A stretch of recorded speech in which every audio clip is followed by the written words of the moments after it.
Hey everyone, really excited about the show this week. I am talking with Matt Furey, the author of Combat Conditioning.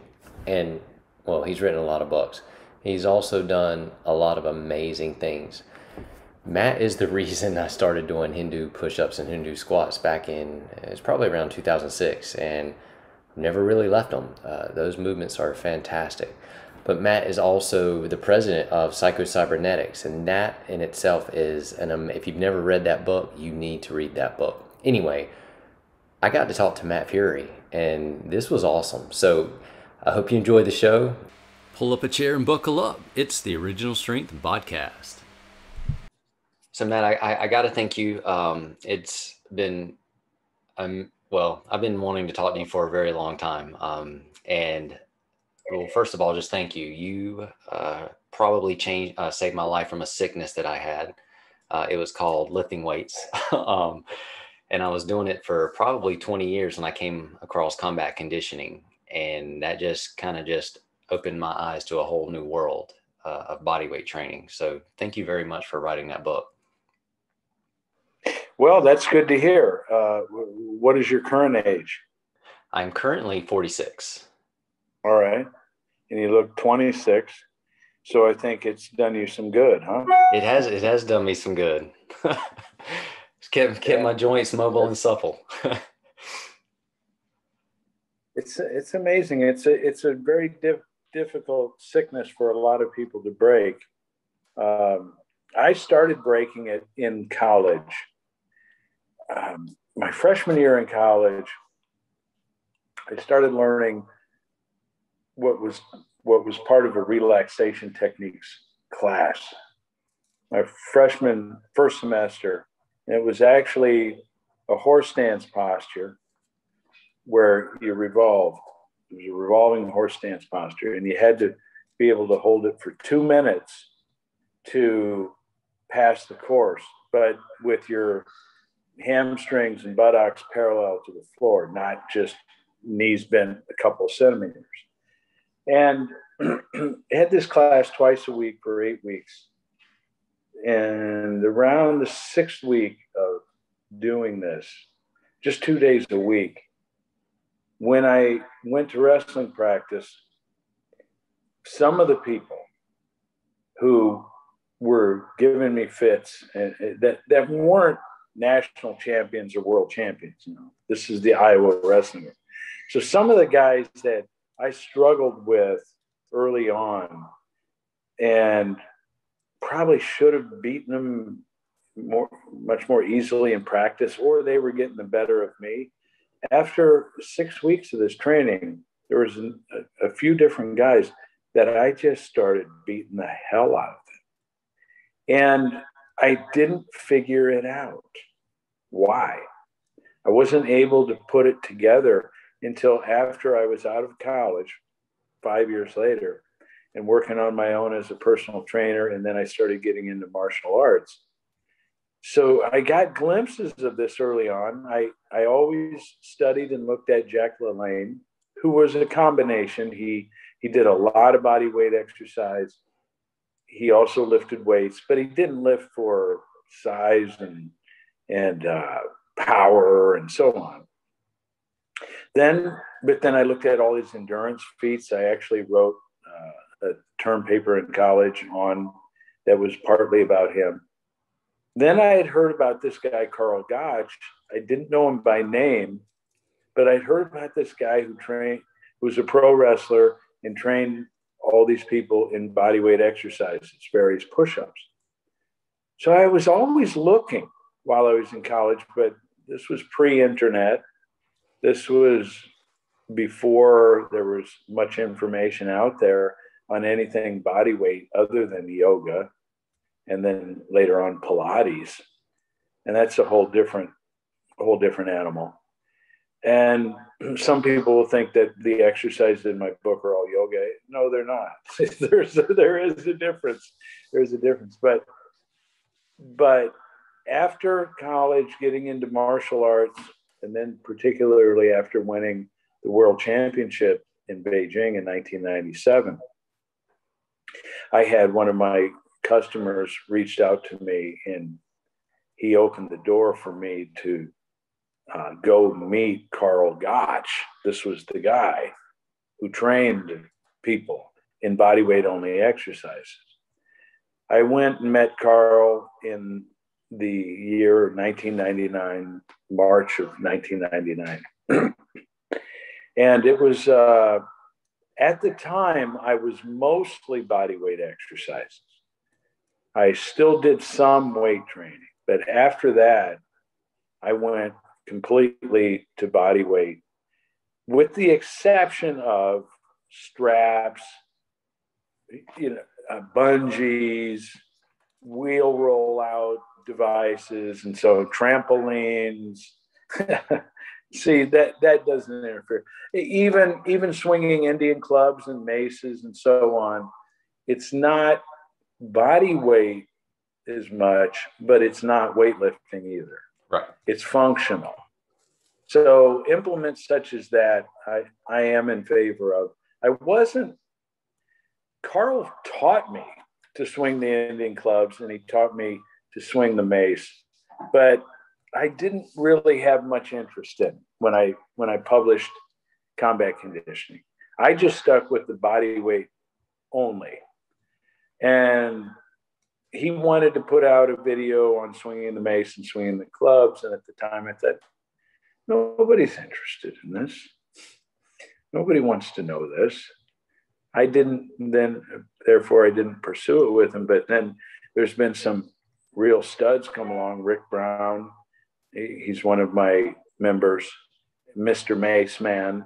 He's just phenomenal. He's gone all over the world swinging that tool. So, but also, same as yourself, loves the body weight exercise. So the weight training, calling it a sickness, I've never heard that phrase that way. So I'll let you use those words. I get in enough trouble as it is with what I say. I understand. Yeah. So what do you think, what was it about the horse dance or about Hindu push-ups or Hindu squats that enabled you to handle those guys that you were wrestling that used to give you a fit, but how did that turn the table for you? Well, my understanding at that time was zero. I didn't even make the connection. But what I now realize about, let's just stick with the horse stance and the revolving horse stance, not just one where you're standing still, is that it's not only working the legs at a different level, and it's not muscular. See, this is one of the fundamental differences.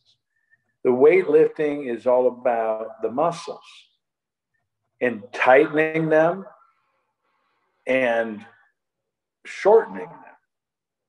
And along with that goes the tendons. They tighten and shorten as well.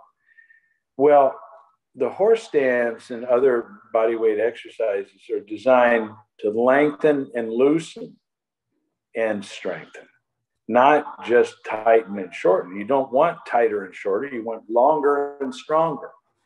Well, that stance is not working the muscles the same way you would with weights. Are the muscles being worked? Yes, of course. But we're also hitting the fascia and we're hitting the tendons. Along with that, because of the way it's done slowly with the breathing and the rotating, you're hitting all these coiling energies of the body and you're working the organs. This is a key because the organs we think of as they just have this job to do for the organ itself. But when you get into the way the Chinese looked at it, is that the organs actually supply the muscles with the strength and energy to do what they need to do. Well, what do the kidneys do? So when I'm twisting and doing this, I'm energizing and tonifying the kidneys. Well, what do the kidneys control? They control the leg strength and the speed. So that's what happened is I gained a step of quickness that I didn't otherwise have. And I was able to blow through guys that were giving me trouble. Then, of course, there were other guys. Long story shorter, I sustained a knee injury over Christmas of that year, and then I was out 3 months. So I never went back to that. I never went back to that exercise. There wasn't a second level class or a third level. There was not. So this is why I wonder how good would I have been if I had another class and another one taking me further in this. This was only 2 minutes. It's not that difficult. So after college was when I started to get really good, when I'm no longer competing in wrestling. So with the 9-year break, then I got into, all right, well, I'll compete in this Chinese martial art. And I took that all the way to the world championship. So, but I'm continuing to learn. But to answer your question, what makes them good is that we're not just hitting muscles, and we're not tightening and shortening muscles. We're making them longer and stronger. Plus, we're hitting the tendons. Plus, we're hitting the fascia, and we're energizing the organs. And the organs control the strength. So to understand, well, how so do the kidneys control the strength in the legs? Well, what happens if somebody punches you in the kidneys?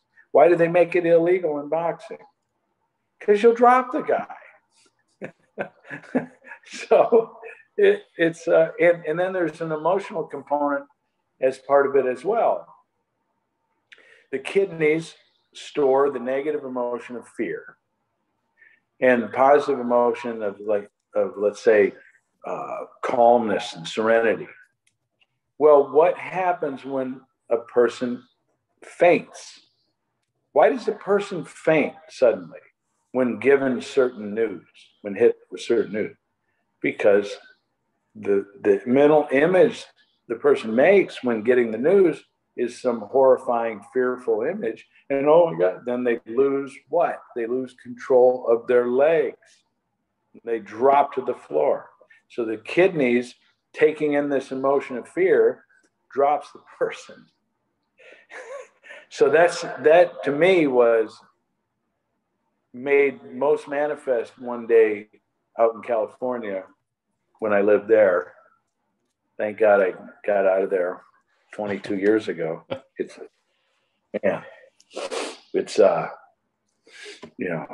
gotta feel for those people there.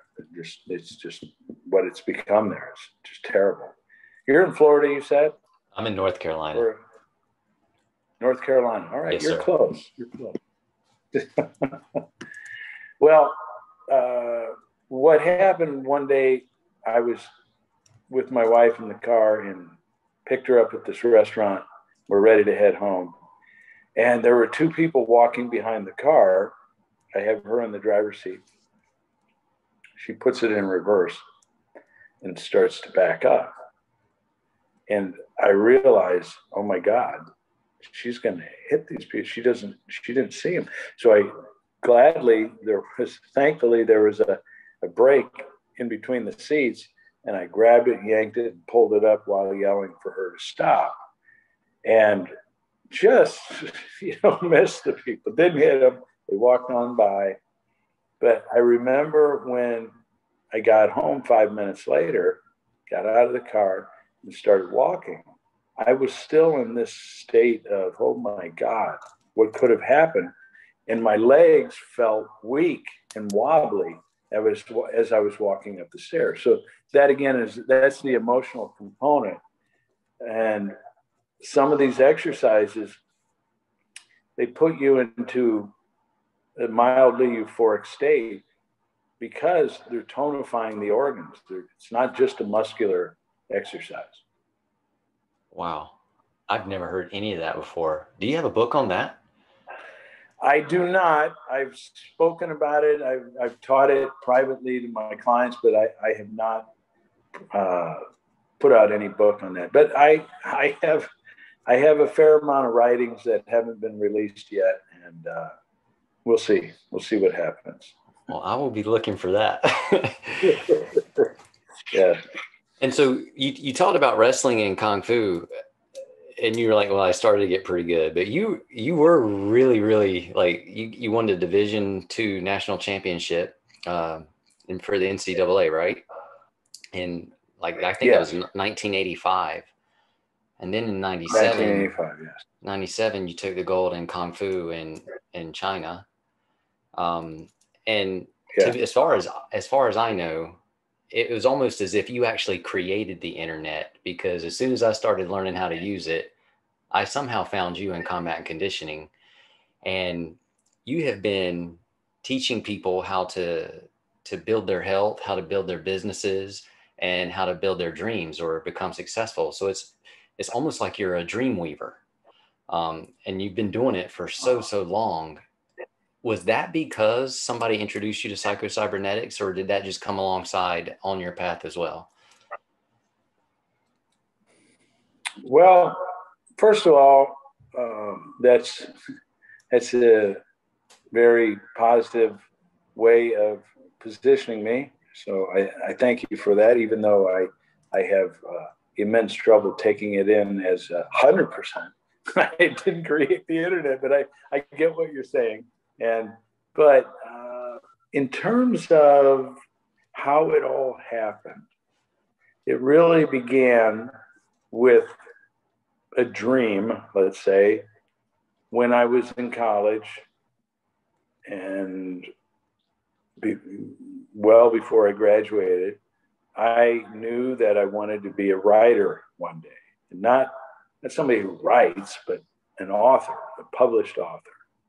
And when I got out of college, started as a personal trainer, that desire never left me. I just didn't know how to make it all come together.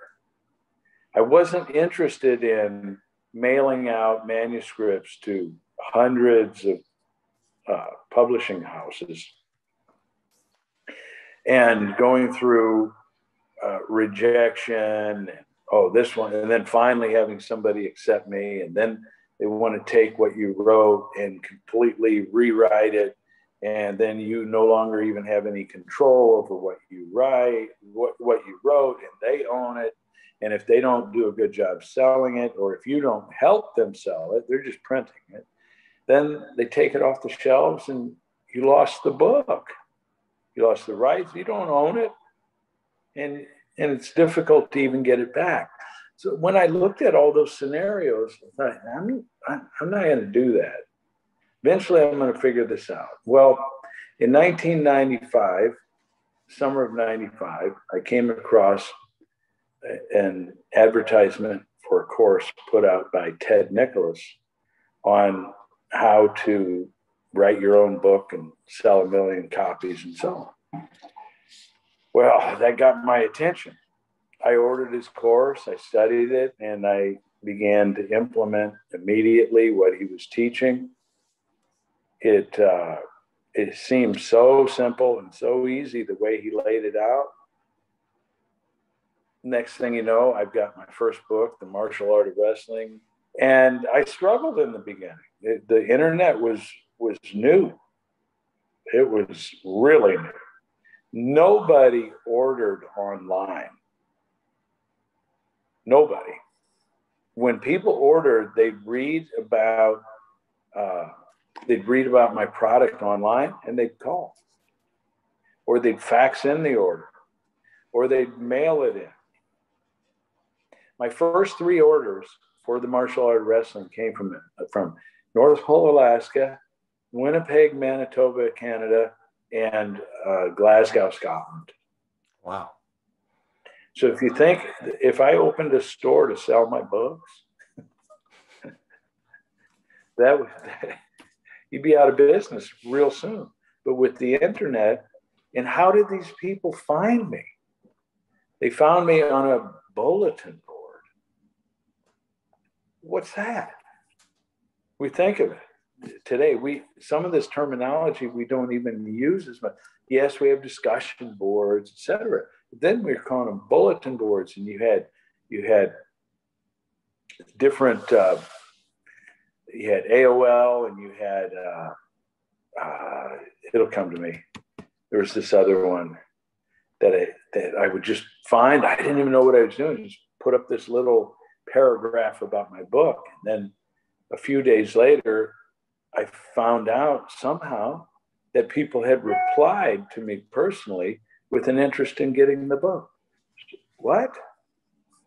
How did they know? Oh, they saw this ad, but it wasn't an ad. It was just a few words that I threw up on this bulletin board. So it ends up that I kept putting out more and more books and products, but none of them were selling incredibly well. They were selling enough for me to make a little money and stay active, but they weren't, none of them were home runs, even though they were selling. None of them lost money. So that was a good thing. So I was getting experience without depleting everything I had. And then we moved to Florida in September of 1999. And in February of 2000, I put out Combat Conditioning. When I put that out, it was as though an explosion took place on the internet. And people, I ordered 250 copies to start with, figuring I don't know how long it will take to get rid of these. And they were gone very quickly. So I ordered another 250, again, gone. All right, now I'll get real brave and I'll get 500 copies. Well, this then led to me learning more about internet marketing and so on. At the time, I knew some, but it was still pretty new, even though it was 2000, but at least people ordered online. Now they did. It wasn't all by mail or call-in, but there was still a fair amount of that. And I did really well in 2000, 2001, 2002, 2003. Then I got encouraged by Dan Kennedy to start teaching this. In his words, it was, all the other internet marketers are shovel sellers. He looks at me and says, do you know what a shovel seller is? No, I don't know what that is. Well, back during the California gold rush in the 1840s, 1849, more money was made selling shovels to people who were going to mine and pan for gold than was made actually mining for gold. Oh, wow. The money was in selling the shovels. He says that the majority of internet marketing gurus have never made any money selling a real product. You have. I thought, well, isn't their product a real product? No. Well, technically it is, but it's teaching you to make money doing something that they never did outside of selling how to make money. You follow? Yeah.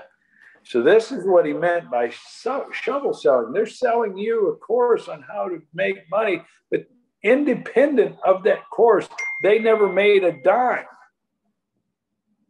You're unique. You're actually doing it. Selling real products to real people. So this was one of my first headlines: how to make a fortune on the internet from your spare bedroom in your spare time, selling real products to real people.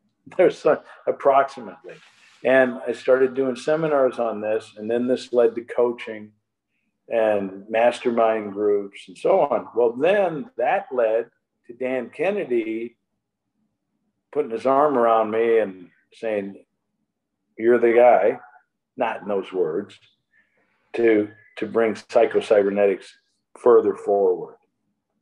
And I then ended up buying the company from him. For 2 years, I worked as the master affiliate or master licensee.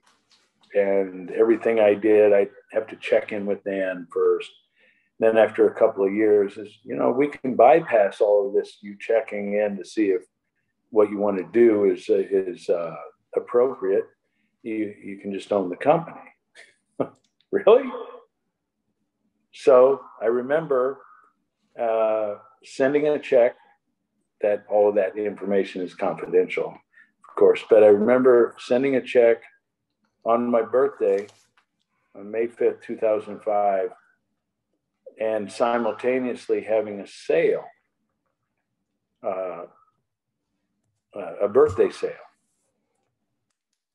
And the goal of the birthday sale was that would finance and pay for the whole amount. Oh, wow.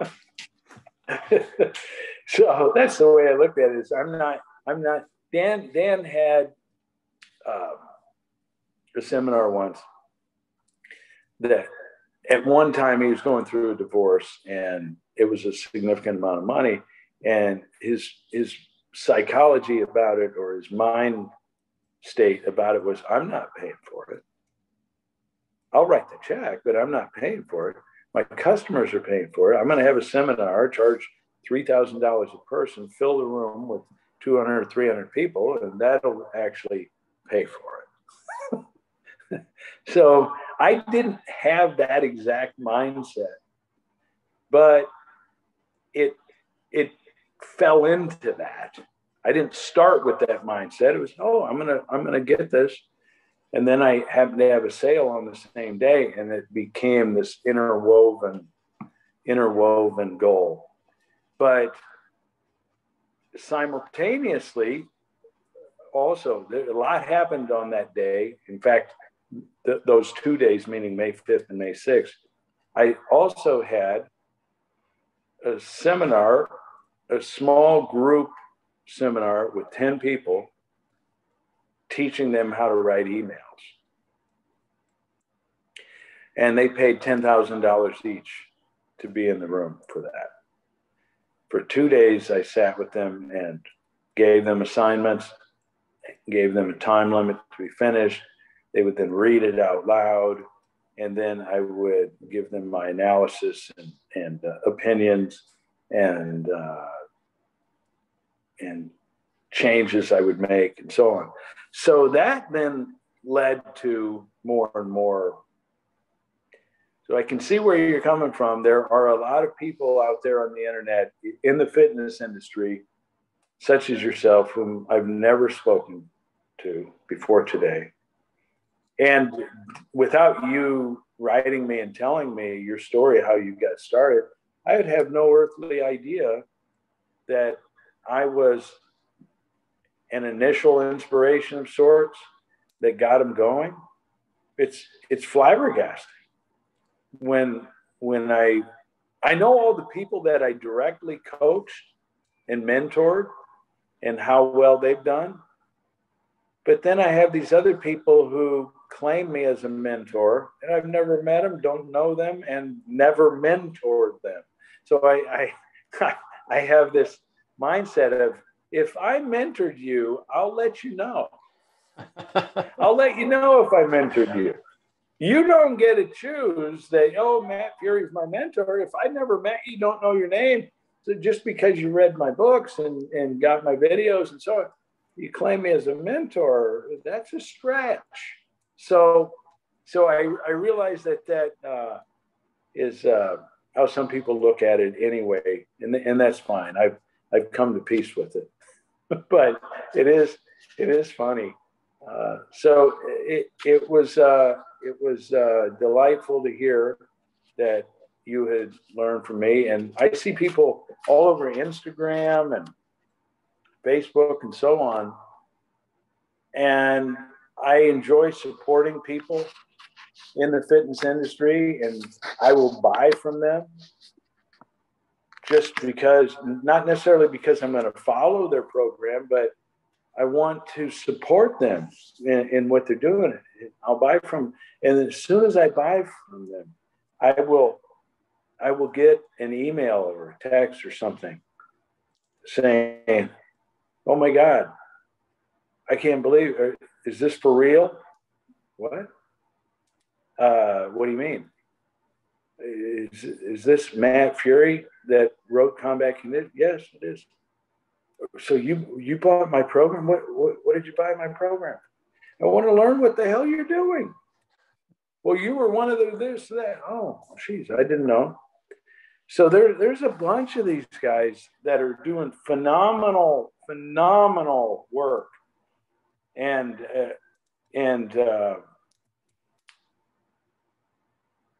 there's some, for example, this guy, Wild Man Conditioning. He goes on there and he gives me credit and says I was the original guy. I'm the one who got all this started, etc. I never really stopped and think about that, but it was 21 years ago that I put that book out, and a lot of people, it changed their perspective on fitness. It changed their mindset. It changed their workouts. I never expected it to turn them into published authors or their own content creators and so on. So it's pretty awesome what you're doing. And there's facets of what's in my book that you can take and build an entire business around. So you take Hindu squats. What do they have going for them that is unique? Well, you're off your heels and your knees go over your toes, which you're not supposed to do. It's supposed to be bad for you. But it actually is the opposite of what the experts say. It actually strengthens the tendons, strengthens the muscles around the knees, and so on. And it's one of the best things you can do. It not only prevents knee injuries and knee pain, it rehabilitates them. So there are people who have entire business model built around a body weight squat where the knees are going over the ankle and going over the toes and you're strengthening the tendons and so on. And then I see some other stuff where they're doing what I call a kneeling back bend. So you're on your knees, your feet behind you, and you're bending over and you go all the way to the ground and then you pop back up. It's in the book. It's in the DVDs. Again, there's pieces of equipment made for this sort of stuff now. So, yeah, and at the same time, to give credit, there are people doing phenomenal things with body weight exercises way beyond anything I've ever done or care to do. See, I don't care to do a one finger pull up. That it doesn't light a fire under me. I'm not interested in being able to do 100 straight one arm pull-ups or being able to do as some of the Shaolin monks, one finger handstand and some of this. It's way beyond anything I've done. I'm not yet interested in running up the side of a cliff and backflipping and landing and somersaulting. And so I'm more interested in it currently in as few reps as possible,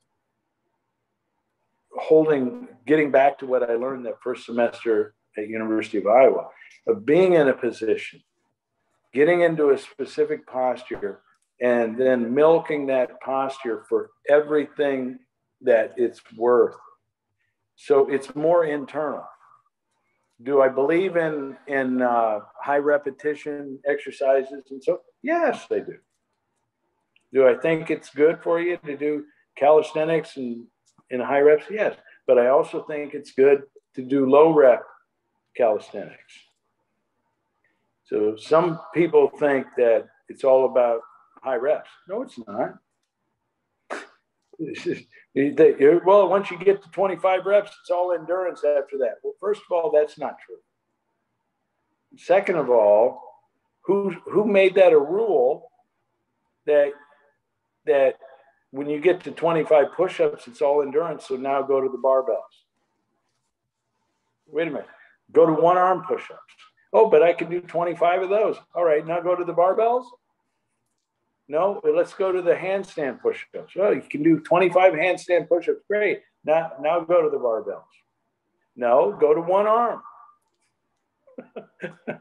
Go to so the weight training people, they have this idea that there is no progressive resistance in body weight exercise.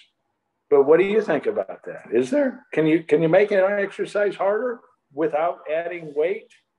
Absolutely. Like, and you might do this too, but like just the Hindu push-up, doing that as super slow as you can so that sloths get jealous is a fantastic, you might only do 1 or 2 reps, but that is like, I love doing stuff like that. And you can always progress it. You can raise a leg, you can raise an arm. I mean, you can change your leverage, your levers, your speed, all kinds of things you can change. Yes. It reduce the number of fingers you're using, put your feet up a little higher, put your hands on a ball, grab onto a board. And that's the way I look at it. But the idea that you're not increasing strength after 25 reps, what kind of strength are you talking about? See, there's different kinds of strength. What? No, I think you're right. Like there's muscles that, I call them muscles for show, muscles for go. Because you said, you're not interested in doing one finger pull-ups. Well, I'm not either. I just want to feel good. I want to enjoy my life with the least amount of wear and tear as possible. I want to be smart and take care of my body. So. Yes, without a doubt. And that's one of the keys here is be smart about this. Body weight exercise is not something that you just do whatever you want and you'll never get injured. You still have to be intelligent about it. But the idea that if you lift weights, you're preventing injuries. I don't know. What's your experience? Did you prevent injuries? No. Most of my injuries were caused because of weight training. I mean, making dumb mistakes, but also because of weight training. Yeah. You go into the weight room and remember back when you were younger, let's say, when did you start using weights? What was your age? 13. Same with me. And did you ever have the experience of lifting weights and then shooting hoops, grabbing a basketball and shooting baskets? But I was terrible at it at that point. All right. Were you terrible at it before weights or because you just used the weights?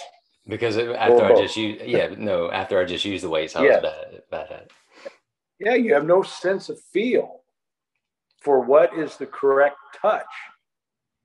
And that is a perfect analogy, not for explaining injuries, but for explaining that you're losing the feel for something that's a lot more natural.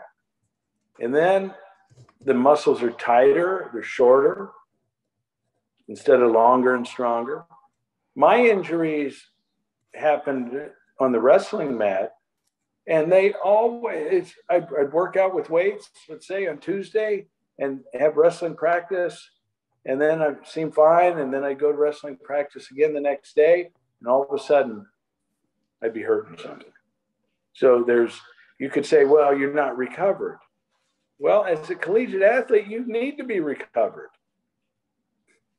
Whether you're using weights or you're running stairs or whatever is going on, you need to be recovered. And why is it that I didn't have that problem with recovery when I did body weight exercises? Weights, they beat your body up. They tear it down. Whereas the the body weight exercises, they can beat your body up, but they have more of a rejuvenative and restorative effect most of the time.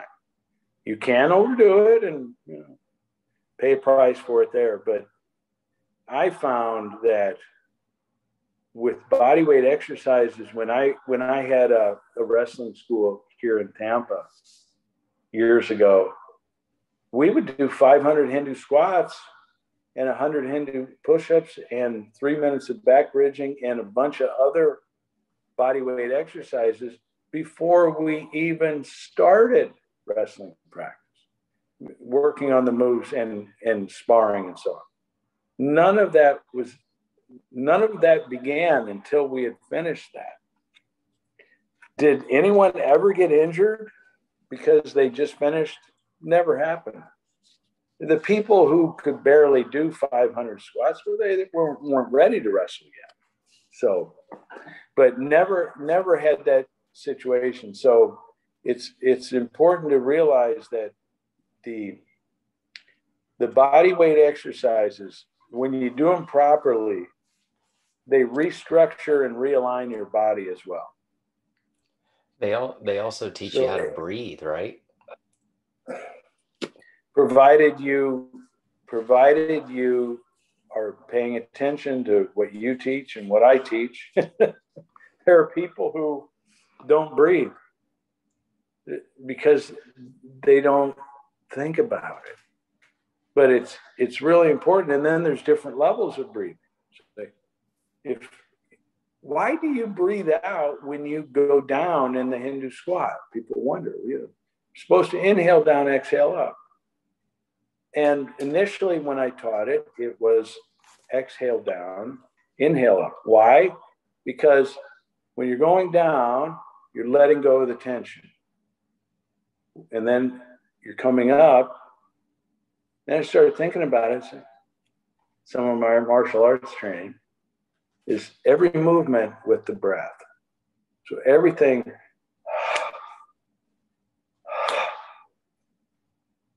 is with the breath. So why not exhale down, quickly inhale and exhale up? Let me play with that. Or I'm doing Hindu push-ups. So I'm scooping down, pushing up, exhale.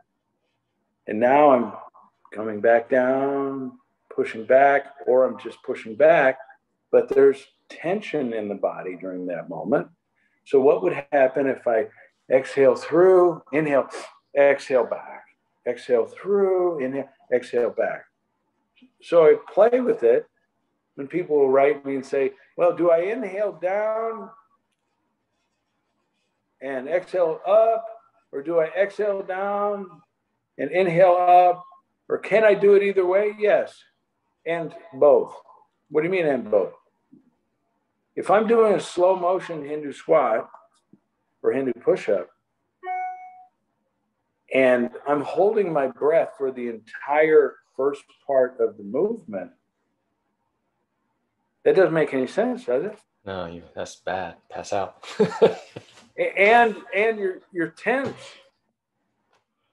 So if the objective is to get longer and stronger, but you're holding your breath for a significant amount of time while you're trying to get longer and stronger, you're not. So now you're going slowly and you're exhaling as often as needed. So the first part of the Hindu push-up, when you do it slowly, do you have an idea how many inhales and exhales you do?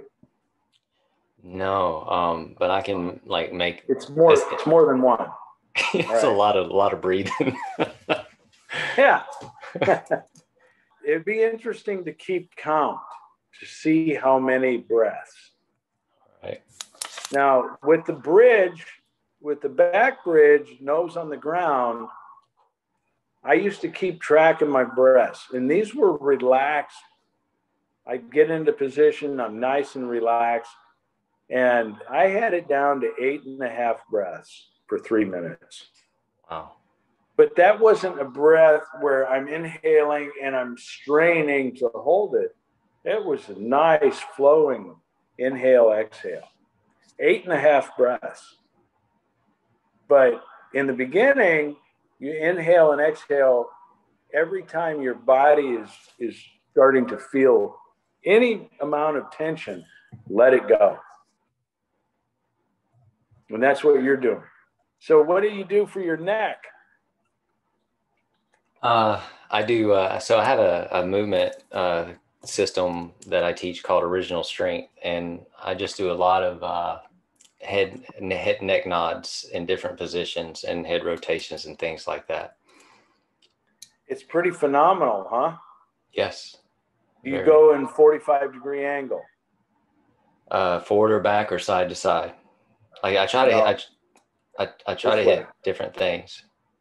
Yes. This way, and then back same way.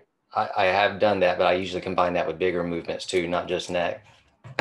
All right. Yeah, because your neck you got a good neck. So I noticed that first thing I noticed about you. So you're doing that checkup from the neck up, which we usually think of that as positive thinking, but it's actually positive movement. So when you train your neck, you're sending more blood flow to the brain. So you're smarter and you've got better memory. A friend of mine, he claims that he's helped people eliminate their Alzheimer's. He claims. I don't have any proof of this, right? But what's his method? It's all the neck exercises. What you're talking about in all the different directions. Said the people's memory is no good because there's no blood flow. Wow. That's part of the reason. The other part is they don't use their memory. They stopped memorizing facts and figures as soon as they got out of high school or college. So you want to keep your brain active and remember things on purpose. Absolutely. That's the way I look at it. You're constantly learning new exercises. Your brain's taking in something new. You do the exercise in a different way. Do you do any bridging at all, or? I do.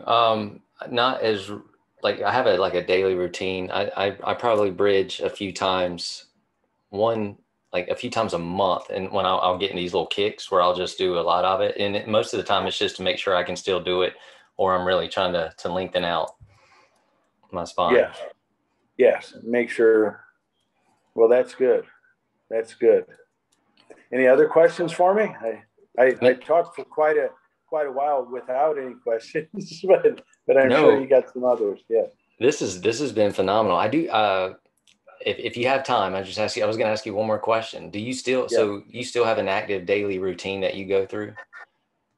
I still have multiple daily routines that I go through. It's not just one.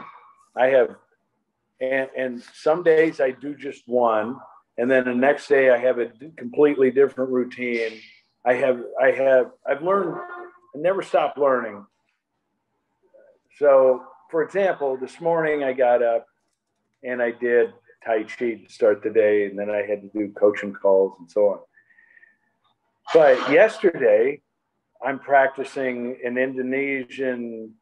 a Thai and Indonesian mixed martial art with a gentleman in the area, and I'll see him again tomorrow. So that's my martial arts workout. But then, is that my only workout for the day? No, because then I'll have a routine of various types of walking. All right. So various types of walking isn't walking just walking. No. No. There are a lot of different types of walking, such as what? Well, if that's all the further you know at this point in your life, let's just end the discussion. There's a lot of ways to walk, and so I'll do body weight exercises. I'll do work with with different implements, whips. I really love whips. Wow. Various kinds. I have some that are more, let's say, the length of a club, but they've got a flexible steel rod in them, so they're not long and they don't crack. And I have a Russian Cossack type of whips I use. Then I have standard bull whips. That when I crack that thing, you'll think that the gun is being fired. Then I got one that's all leather with the steel rod in it. The whole thing's leather, and it weighs a few pounds. So that thing, just getting it going, and it's about 10 feet long, getting that thing going. Whoa. So why I use the whips is because you have to use the spiraling energy. It's not linear. Most people's exercise routine is a linear system. They bench press, down, up. Barbell squat, down, up.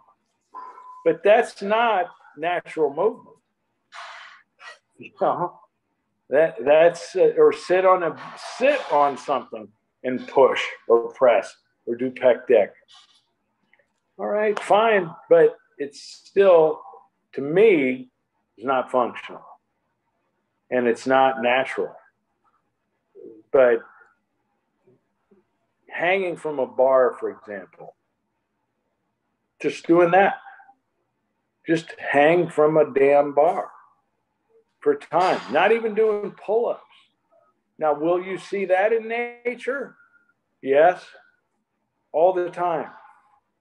You don't see monkeys doing chin-ups all the day, but you do see them hanging.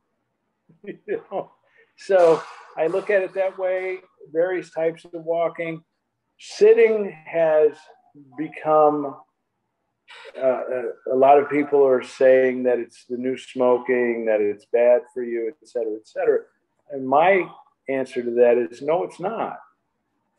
Depends what you're sitting on and how you're sitting and what you're doing when you're sitting. See, so sitting on the couch for 8 hours a day, all right, maybe not so good for you. But sitting on the floor with one leg stretched out and one knee folded, and you just start rocking, moving from there. Oh man, I didn't realize my hip flexors were tight. Oh, my piriformis is, man, I feel the inside of my knee. I feel the outside of my knee. I feel the back of my knee. Well, why? Because you haven't sat on the floor since you were a child. You see? Yeah. So start doing what you did when you were a child and you're only a foot tall, foot and a half tall. You're not sitting on the couch. You're on the floor. You stand up, you fall down, you're on the floor, you're playing, you're doing things, etc. Then all the limbs are functional and soft and pliable. So that's another example of a routine that I'll do. So usually every day, at least 2 different routines, and some days more different training. But I would say that one of the big takeaways is to never stop learning. Even the Hindu squat, Hindu push-ups, the bridging, the big 3 in combat conditioning. I'm still learning from those exercises. It's not as though, oh, I know those already, move on, find something else. There are nuances. Isn't that why else would you be going to 5 minutes on that if there weren't levels upon levels of it? Curiosity. So, yeah. And it's doing something for you that you can't duplicate if you do 100 reps. Right. And the 100 reps is doing something for you that you can't duplicate if you're doing 1 rep. So it's a trade-off. But you mentioned something a little earlier on, I want to feel good. And what I've come to realize is when I would read about some of these martial artists that are in their 70s and 80s, and they know a bunch of different martial arts. And they know Bagua, Xingyi, Taiji, Shaolin Long Fist, grappling, Shuai Jiao, all this. And the old man gets up in the morning and he says, today I need more, fire. So he practices Xingyi. And then another morning he gets up and he's got too much fire. He needs to mellow out a little bit. He needs a little more water. So he practices Tai Chi, soft and flowing. You see, so that martial artist is structuring his routine for the day based upon how do I currently feel, what do I prescribe for myself based upon that. And that's really where I am at this point, is instead of giving myself a routine. For example, you see the YouTube videos. I did 100 burpees a day for 100 days, and this is what happened to my body. I did 100 push-ups a day for 100 days, and I did 100 sit-ups. They're very popular, and they're intriguing. I should do one. I haven't done a YouTube video. I just started doing them a couple of years ago. And then last year, March, I stopped doing them. And I went there and I realized I had a couple thousand more followers than when I stopped 14 months ago. So, man, I ought to do more of these. But I'm intrigued by a lot of these videos of 100 reps a day for this many days in a row. But I don't do that for myself in my own training because I don't want to be locked in to a routine that I am supposed to do because I imposed it on myself. And no matter how I feel, I'm going to do that. It's great. It's a great exercise of discipline and determination and dedication and so on. But it's also quite possibly a program you can injure yourself in because you're not factoring in how do I feel today?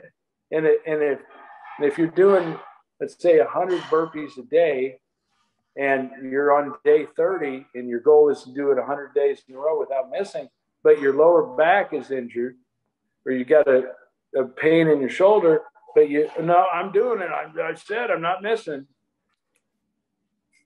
The discipline trap. Yeah, you're asking for trouble. What'd you call it? The discipline trap.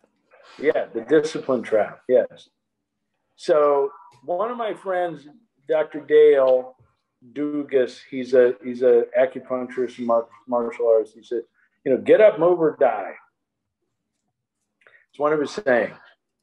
Get up, move, or die. I like it. And I think of it.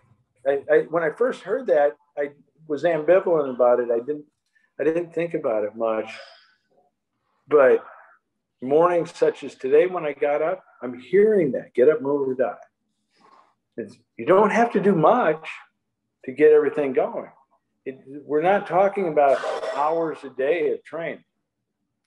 I have times of the year where I train for hours a day, and then I have other times that my full routine altogether is probably an hour, maybe an hour and a half. And then there might be days that I have a big, huge writing project to do, and my fitness routine for the day is 10 or 15 minutes. And that's stretching and light walking in between writing to make sure I still have plenty of juice for the writing. So it all depends. But in the early days, when you're 20 something, Eric Gutman says it this way. He said, when you're young, you got a whole bunch of bullets. And let's say you got 100 bullets and you can fire 50 of them. You still got 50. But when you're 50 and you only have 50 bullets, see, all right, now you get a little smarter with your training, and realize that eventually you're not going to have any ammo left. So how do we make this ammunition last a long time so that you're 80, 90, 100 years of age and you still got 50 bullets? So every time you screw up and you use your mind to override what the body is telling you, you might be losing a bullet. You see? That's awesome. That's powerful. Yeah, I think so. And it makes sense to me. Get out of pain, stay out of pain as long as possible. And yes, whatever you're doing that's causing pain, either reevaluate your technique and how you're doing it, because that might be the problem, or change. I had a lady wrote me a couple of days ago and said that she's experiencing neck pain from doing Hindu push-ups. And could you tell me what I'm doing wrong? Well, no, I can't, because I haven't seen what you're doing. But I did say I've never heard of somebody having neck pain from doing Hindu push-ups. I've never heard that. So the only thing I can think of without seeing video of you is that maybe you're straining when you should be relaxing. She writes me back and says, I think you're right. I was doing kettlebell lifting in between the set. Well, you didn't tell me that. You only told me that your neck was sore from doing Hindu push-ups. You didn't mention anything about the kettlebells. So she'd do a set of Hindu push-ups and then immediately do a set of kettlebell presses. And then her neck pain is probably got to be the push-up. Couldn't have been the kettlebell. Well, wait a minute. See, so she was able to self-correct then by me not looking at what are you doing wrong with the exercise, but just saying maybe you're straining too much. It's not about straining. So big difference there. That is awesome. Mr. Furey, this has been fantastic. Thank you so much for your time. You're welcome. I'm pleasure to be on with you and get introduced to you and make sure the people who are on this follow everything we say. Yes. And if somebody wants to invest in your programs, where can they go? What website would you like to point them to? They can go, well, I have a couple. I'll give both. I have mattfurey.com. That's mattfurey.com. And then there's the Psycho-Cybernetics, which you referred to. And that book and much more you can find through Psycho-Cybernetics. You'll see there's a hyphen there, .com. Exactly the way this is spelled.